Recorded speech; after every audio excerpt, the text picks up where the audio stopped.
مدینے کے اندر جو ہے ایک تیسرا گروہ پیدا ہوا تھا مسلمانوں کے اندر. اب مدینے کے اندر مسلمانوں کی ایک قسم کی ریاست قائم ہو گئی اور ایک قسم کا جو ہے ان کو شوکت، شان و شوکت حاصل ہو گئی. اور تاریخی طور پہ یہ بات ثابت ہے کہ 5 آدمی بھی ایسے نہیں ہیں یہود مدینہ میں سے، ان کے جو 3 قبائل تھے ان میں سے، جو اللہ کے نبی صلی اللہ علیہ وسلم پر ایمان لائے ہوں. تو یہ جو تفسیر علامہ جاوید احمد غامدی صاحب کر رہے ہیں یہ کسی بھی طریقے سے درست نہیں ہے. اعوذ باللہ من الشیطان الرجیم، بسم اللہ الرحمن الرحیم. السلام علیکم ورحمۃ اللہ وبرکاتہ. لوگوں کی یہ عادت رہی ہے کہ وہ جس سے دین کے باب میں عقیدت رکھتے ہوں پھر اس کی ہر بات کو وہ ایسے تسلیم کر لیتے ہیں جیسے کہ یہ صحیفہ آسمانی ہو، اور اس کے خلاف کسی قسم کی کوئی بات سننا پسند نہیں کرتے. یہ ایک قسم کی طبیعت ہے، مقلدانہ طبیعت ہے کہ دلیل سے بھی بات کی جائے تو چونکہ وہ حب جو ہوتی ہے، محبت جو ہوتی ہے، اس کے بارے میں تو کہتے ہیں کہ اندھی ہوتی ہے. اسی لیے ہمیں جس شخص سے عقیدت ہو اس کے بارے میں ہم کسی قسم کی کوئی بات سننے کو تیار نہیں ہوتے. ایسا ہی کچھ معاملہ ہے. ہمارے دوست جو غوامد ہے، غامدی صاحب کے چاہنے والے ہیں، ان کا یہ معاملہ ہے کہ دلیل سے بھی بات کی جائے تو وہ بات سننے کو تیار نہیں ہے کہ نہیں جی آپ کو بات سمجھ نہیں آئی ہے. تو آج ہم بات کرتے ہیں علامہ جاوید احمد غامدی اور ان کے استاد جو ہے مولانا امین احسن اصلاحی کی ایک تفسیر جو ہے قرآن پاک کی انہوں نے کی ہے. اس میں سورہ بقرہ کی آیات ہیں منافقین سے متعلق، اس پہ بات کریں گے کہ کیسے انہوں نے تفسیر کی ہے اور واقعتاً ایک غلط تفسیر ہے کہ وہاں پہ ذکر یہود کا نہیں ہے لیکن انہوں نے یہود کو داخل کر دیا ہے. کیسے؟ تو آج ہم جانیں گے اس نشست کے اندر کہ کیسے انہوں نے واقعتاً تفسیر غلط کی ہے. مولانا امین احسن اصلاحی جو ہے ہمارے بھی تقریباً دادا استاد لگتے ہیں، اور ان کی جو تفسیر ہے تدبر قرآن ایک اچھی تفسیر ہے، کافی عرصہ سے میرے مطالعہ میں ہے، لیکن بہت جگہوں پہ انہوں نے انحراف کیا ہے کیونکہ جو ان کے اصول ہیں قرآن کو سمجھنے کے وہ اس سے مختلف ہیں جو سلف صالحین کے اصول تھے، تدبر قرآن کے حوالے تھے. تو وہ اپنے اصولوں کے تحت جب قرآن کو سمجھتے ہیں اور روایات کو اور جو حدیث کا ریکارڈ ہے اس کو ایک سائڈ پہ رکھ دیتے ہیں، اس سے زیادہ اعتنا نہیں برتتے. تو اس لیے بہت سی جگہوں پہ انہوں نے تفسیر کی ہے تو ان کی تفسیر جو ہے وہ ٹھیک نہیں ہے واقعتاً، یعنی کہ جو تفسیر بنتی ہے وہ تفسیر نہیں ہے، صرف ان کی اپنی ایک ذہنی اختراع کہہ سکتے ہیں. اور علامہ جاوید احمد غامدی صاحب چونکہ مولانا امین احسن اصلاحی کے آخری اوقات جو تھے، ان کا زندگی کے آخری جو 10-20 سال تھے ان میں ان کے ساتھ رہے ہیں، تو اس لیے علامہ جاوید احمد غامدی صاحب کی جو تفسیر ہے وہ بھی تقریباً تدبر قرآن سے ہی اخذ شدہ ہے. دادا انہوں نے اپنا جو ہے حصہ وہ کم ہے، زیادہ تر وہ اسی پہ چلے ہیں جو مولانا امین احسن اصلاحی صاحب نے تفسیر کر دی ہے. تو آج جانتے ہیں جو کچھ انہوں نے تفسیر کی ہے سورہ بقرہ کی آیات سے متعلق وہ کس طریقے پہ غلط ہے. تو یہاں پہ ذکر ہے آیات نمبر 8 سے 16 تک آیات ہیں.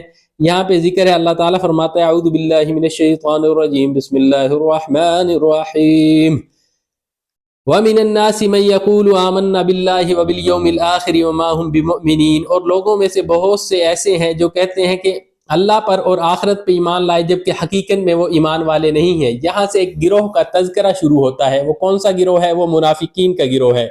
اس کی کچھ تاریخ اس طرح ہے کہ مدینے کے اندر جو ہے ایک تیسرا گروہ پیدا ہوا تھا مسلمانوں کے اندر، جو ظاہر تو اسلام تھا ان کا، وہ مسلمانوں میں شمار ہوتا تھا لیکن حقیقتاً ان کے اندر کفر تھا. تو اللہ کے نبی پہ یہ لوگ ظاہر کیے گئے، کچھ ظاہر کیے گئے اور کچھ نہیں ظاہر کیے گئے، تو ان کو منافقین کہتے ہیں. ان کی جو ریشہ دوانیاں تھی وہ بہت زیادہ خطرناک تھی مسلمانوں کے لیے، اس لیے اس گروہ کو خاص طور پہ قرآن پاک میں پن پوائنٹ کیا گیا اور بہت سے مقامات پہ اس کا تفصیل سے ذکر ہے. تو پہلا مقام جو ہے وہ یہاں پہ ہے مصحف توقیفی کے اعتبار سے. جو پہلا مقام آتا ہے منافقین کا ذکر وہ یہاں سورہ بقرہ کی آیات سے شروع ہوتا ہے. پہلے ایمان والوں کا گروہ گزر چکا ہے، پھر ذکر گزر چکا ہے ان کا کہ جو جنہوں نے کفر کی روش اختیار کی اور ڈٹھائی کی روش اختیار کی، اپنے کفر پہ پختہ ہو گئے. پھر اب یہ ذکر تیسرے گروہ کا ہے. یہ چونکہ اپنی سازشوں کے اعتبار سے بہت ہی خطرناک قسم کا گروہ تھا کیونکہ کفار جو تھے وہ سامنے تھے، ظاہراً عدو تھے، دشمن ظاہر تھا، اس لیے ان کا ذکر کم ہے کہ وہ صاف پتہ ہے کہ یہ دشمن ہے. ان کا ذکر زیادہ تفصیل سے قرآن پاک میں. اور یہ کون لوگ تھے، کب یہ گروہ پیدا ہوا، اس کی تاریخ کچھ اس طرح سے ہے کہ جب تک مکہ کے اندر اللہ کے نبی صلی اللہ علیہ وسلم رہے، مہاجرین میں کوئی کسی قسم کا کوئی منافق نہیں تھا. اسی لیے قرآن پاک میں جو مکی صورتیں ہیں اس کے اندر سوائے شاید ایک مقام کے کہیں نفاق کا کہیں پہ ذکر نہیں ہے. اس کی وجوہات ہیں. وجوہات یہ ہیں کہ مکہ کے اندر سختیاں تھی، ابتلا تھی، مصائب تھے. جو شخص ایمان کا اظہار کر لیتا تھا پھر اس پہ جو ہے مصیبتیں ٹوٹ پڑتی تھی. اسی لیے کسی بھی ایسے شخص نے اسلام کی طرف رغبت ظاہر نہیں کی کہ جس کے دل کے اندر ایمان نہ ہو. اس کے برعکس معاملہ تھا کہ دل کے اندر ایمان رکھتے تھے لیکن ظاہر میں وہ ظاہر نہیں کرتے تھے. ایسا تو معاملہ تھا، لیکن یہ نہیں تھا کہ دل میں کفر رکھتے ہو اور ظاہر میں ایمان کرتے ہو. تو یہ دل میں کفر رکھنا اور ظاہر میں ایمان جو ہے اس کا اظہار کرنا، یہ منافقت کہلاتا ہے. یہ گروہ کب پیدا ہوا؟ اللہ کے نبی صلی اللہ علیہ وسلم جب مدینہ میں ہجرت کر کے گئے، میثاق مدینہ ہو گیا، یہود کی حیثیت بھی تسلیم کر لی گئی، اللہ کے نبی کی حیثیت بھی تسلیم ہو گئی میثاق مدینہ میں. اور اسی طرح تیسرا جو گروہ ہے کفار مکہ کا، وہ بھی ڈیفائن ہو گئے. اب ایک معاہدہ ہو گیا. اب اوس و خزرج کے جو دو قبائل تھے، بت پرست تھے، ان کی جو اکثریت نے جب اسلام قبول کر لیا تو ان کے بہت سے ایسے لوگ جو اپنے آبا کے طریقے پہ تھے، کفر پہ ڈٹے ہوئے تھے، انہوں نے ابھی تک اسلام قبول نہیں کیا تھا. وہ کہتے تھے کہ یہ ابھی چند دن کی بات ہے، کفار مکہ کے ساتھ ان کی مٹبھیڑ ہوگی اور یہ ختم ہو جائیں گے، ہمارا رستہ صاف ہو جائے گا. لیکن جب بدر کا غزوہ بدر ہوا، بدر کا مارکہ ہوا اور اللہ تعالیٰ نے مسلمانوں کو فتح دی، یوم الفرقان، یوم التقى الجمعان اس کو قرآن پاک میں کہا گیا ہے. جب فیصلہ ہو گیا، اتنی بڑی فتح مسلمانوں کو ہو گئی، اب مدینے کے اندر مسلمانوں کی ایک قسم کی ریاست قائم ہو گئی اور ایک قسم کا جو ہے ان کو شوکت، شان و شوکت حاصل ہو گئی. اب جو یہ گروہ تھا کافروں کا اوس و خزرج میں سے، اب اس نے کہا اب کیا کرے؟ اب ہم زیادہ دیر تک جو ہے اس مکہ مدینے کے اندر رہے بھی اور اپنا کفر بھی رکھے ساتھ، یہ ہو نہیں سکتا. تو انہوں نے جو عبداللہ بن ابی تھا رئیس المنافقین، وہ سب کا سردار تھا، اس کے ساتھ بہت سا گروہ تھا. انہوں نے اپنے غزوہ بدر کے بعد اسلام کا اظہار کر دیا، جبکہ حقیقت میں یہ کفر جو ہے اپنے اندر چھپائے ہوئے تھے. تو یہ گروہ ہے جس کا یہ تذکرہ ہے. یہاں پہ یہود کا کسی قسم کا کوئی تذکرہ نہیں ہے. وجہ اس کی یہ ہے کہ یہود جو تھے ان کی ایک علیحدہ سے ایک شناخت تھی اور وہ کسی طریقے پہ اللہ کے نبی صلی اللہ علیہ وسلم پہ ایمان لانے کو تیار نہیں تھے. اور تاریخی طور پہ یہ بات ثابت ہے کہ 5 آدمی بھی ایسے نہیں ہیں یہود مدینہ میں سے، ان کے جو 3 قبائل تھے ان میں سے، جو اللہ کے نبی صلی اللہ علیہ وسلم پر ایمان لائے ہوں، سوائے 1-2 کا ذکر ہے. حضرت عبداللہ بن سلام ہے اور کعب احبار ہے اور شاید ہی کوئی 1-2 اور ہوں. لیکن میں کہہ رہا ہوں کہ 5 بھی آدمی ایسے نہیں تھے کہ جو ایمان لے آئے ہوں. 5 آدمی تو کیسے ان میں سے یہود میں سے منافقین ہو سکتے ہیں؟ جبکہ منافقین کا تو نام ہی منافقین کا یہ ہے کہ وہ اسلام کو ظاہر کریں اور کفر کو چھپائیں اندر. تو اس پہ علامہ جاوید احمد غامدی صاحب کیا لکھتے ہیں ذرا دیکھیے گا.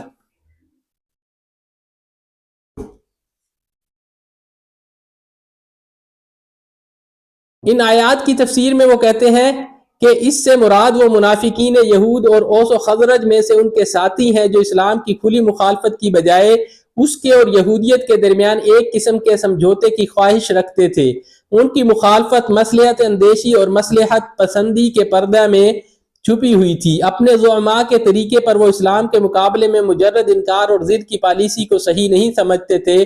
اس کے برعکس ان کا نقطہ نظر تھا کہ جس حد تک اپنے آبائی طریقے پر قائم رہتے ہوئے اسلام سے موافقت پیدا کی جا سکتی ہے کی جائے. چنانچہ وہ اللہ اور آخرت پر اپنا ایمان مسلمانوں کے سامنے پیش کرتے اور ان سے یہ چاہتے تھے کہ نبی صلی اللہ علیہ وسلم کو وہ اپنے لیے بے شک پیغمبر مانے، لیکن یہود کے لیے آپ کو اپنا پیغمبر ماننے کا مطالبہ وہ ان سے نہ کریں اور اتنے ہی پر اکتفا کریں. تو یہ جو تفسیر علامہ جاوید احمد غامدی صاحب کر رہے ہیں یہ کسی بھی طریقے سے درست نہیں ہے. وجہ یہ ہے کہ منافقین کا نہ کبھی یہ مطالبہ رہا تھا اور نہ کبھی منافقین یہ مطالبہ لے کر حاضر ہوئے کہ آپ یہود کے لیے ان کا نبی تسلیم کر لیں اور محمد صلی اللہ علیہ وسلم کے لیے جو ہے وہ مسلمانوں کے نبی رہیں گے. یہ بات تو میثاق مدینہ میں پہلے سے ہی لکھی جا چکی تھی، کسی کو اسلام پہ مجبور تو نہیں کیا گیا تھا. منافقین کی جو روش تھی وہ میں نے آپ کو بتا دیا ہے کہ وہ اپنا اسلام جو ہے ظاہر اس لیے کیا تھا انہوں نے کہ وہ زیادہ دیر تک مدینے میں کے اکثر اوس و خزرج کے قبائل جو ہے اسلام لا چکے تھے اور زیادہ دیر تک اپنا کفر جو ہے چھپا کے مدینے میں نہیں رہ سکتے تھے کہ اجنبی بن جاتے اور ان کا تشخص جو ہے وہ کفار والا بن جاتا، تو وہ معاشرے میں اپنی اس حیثیت کو انہوں نے اس حیثیت کو تسلیم نہ کرتے ہوئے کہ ہم بھی ظاہراً اسی گروہ میں شامل ہو جاتے ہیں اور اپنا جو ہے سازشیں جاری رکھیں گے۔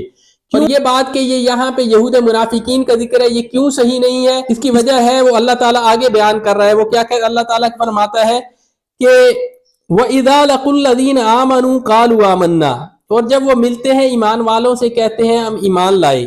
وَإِذَا خَلَوْا إِلَىٰ شَيَاطِينِهِمْ، اور جب اپنے شیطانوں کے پاس شیاطین الانس کے پاس جاتے ہیں قَالُوا إِنَّ مَعَكُمْ، ہم تو آپ کے ساتھ ہیں، إِنَّمَا نَحْنُ مُسْتَهْزِئُونَ، ہم تو ان سے استہزاء کرتے ہیں، ٹھٹھا کرتے ہیں، مذاق کرتے ہیں۔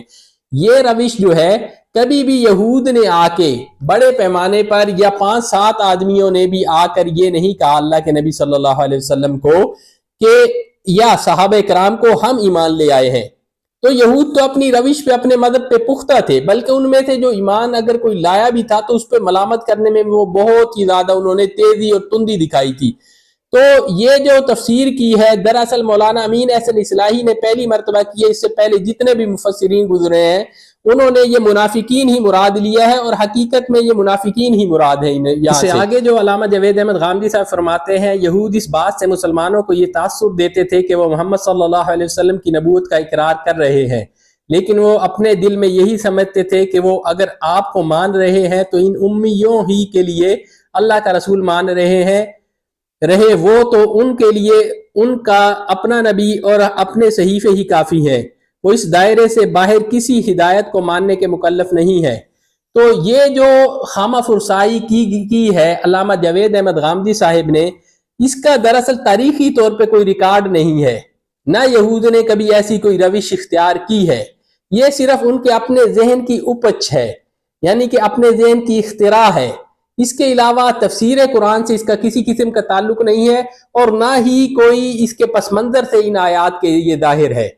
تو اس طرح کی یہ تفسیر کرتے رہے ہیں۔ جب آپ احادیث کو، روایات کو، اوتھینٹک چیزوں کو ایک سائیڈ پہ رکھ کے صرف یہ ہے کہ جو ہماری سمجھ میں آیا اس کے مطابق ہم تفسیر کریں گے، تو تفسیر جب اس طریقے سے کی جائے گی تو یقیناً اس میں غلطی کا امکان ہوگا، جیسے کہ یہاں پہ انہوں نے کی ہے۔ تو آپ اس سے پہلے پڑھ لیں، ان آیات کا سیاق و سباق بھی پڑھ لیں تو واضح ہوگا کہ یہ وہ تیسرا گروہ جو تھا یہ عرب کا گروہ تھا، اوس و خزرج کا گروہ تھا، اور کسی قسم کی یہود کے بارے میں کوئی ریکارڈ نہیں ملتا تاریخ میں کہ انہوں نے کوئی ایسی روش اختیار کی ہو اور ان میں سے بھی ایسا کوئی گروہ ہو۔ کیونکہ آپ منافقین کے بارے میں ایک بات جان لیں کہ آخری وقت تک جو ہے ان کو مسلمان سمجھا جاتا رہا ہے، اور مجھے آپ یہود کے نام بتا دیں کتنے ایسے یہود تھے جن کو مسلمان سمجھا جاتا رہا ہو۔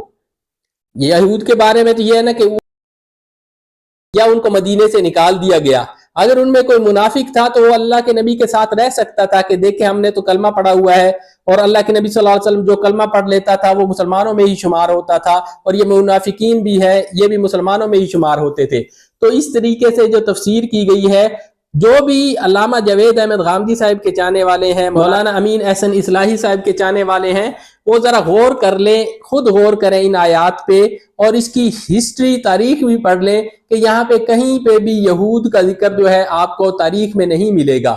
صرف ایک جگہ پہ اشارتاً جو ہے کہا گیا وَإِذَا خَلَوْا إِلَىٰ شَيَاطِينِهِمْ، یہ جو شیاطینہم ہے ان سے مراد ہو سکتا ہے کہ وہ یہود ہوں، ورنہ منافقین جو ہیں جو علامات بیان کی گئی ہیں وہ ساری کی ساری، اور سارے مفسرین نے تقریباً یہی تفسیر کی ہے کہ یہ اوس و خزرج کے جو قبائل تھے ان میں سے یہ افراد تھے منافقین کے جنہوں نے یہ روش اختیار کی تھی۔ ان کے اپنے مفادات تھے، یہ اپنے مفادات کے بندے تھے، تو اپنے مفادات کے لیے انہوں نے اسلام کا لبادہ اوڑھ لیا تھا، کیونکہ اب یہ ریاست بننے جا رہی تھی اور انہوں نے دیکھ لیا تھا کہ اس کی جڑیں مضبوط ہو گئی ہیں۔ کفار مکہ، قریش مکہ جن کا پورے عرب پہ ایک قسم کا دبدبا تھا، ان کو جب مسلمانوں نے شکست دے دی تو باقی کے عرب جو ہے وہ اب دب گئے۔ تو اسی لیے پھر انہوں نے مصلحت اسی میں جانی کہ اب ہم اپنے کفر کے ساتھ زیادہ دیر چل نہیں سکتے، اور مدینے میں بھی رہنا ہے، اپنے بال بچوں کے ساتھ بھی رہنا ہے، اور کفر کی روش بھی اختیار کریں گے تو ہمارے لیے جو ہے فائدہ مند نہیں ہوگا، معاشرے کے لیے، سوسائٹی میں ہم اس روش سے چل نہیں سکتے، تو اس لیے انہوں نے روش اختیار کی تھی۔ یہود میں سے کوئی شخص منافق نہیں ہوا تھا۔ تو یہ جو تفسیر ہے اس پہ ان کے چاہنے والے غور کر لیں۔ اجازت دیجئے، انشاءاللہ اگلی مرتبہ پھر ملیں گے۔ السلام علیکم ورحمۃ اللہ وبرکاتہ۔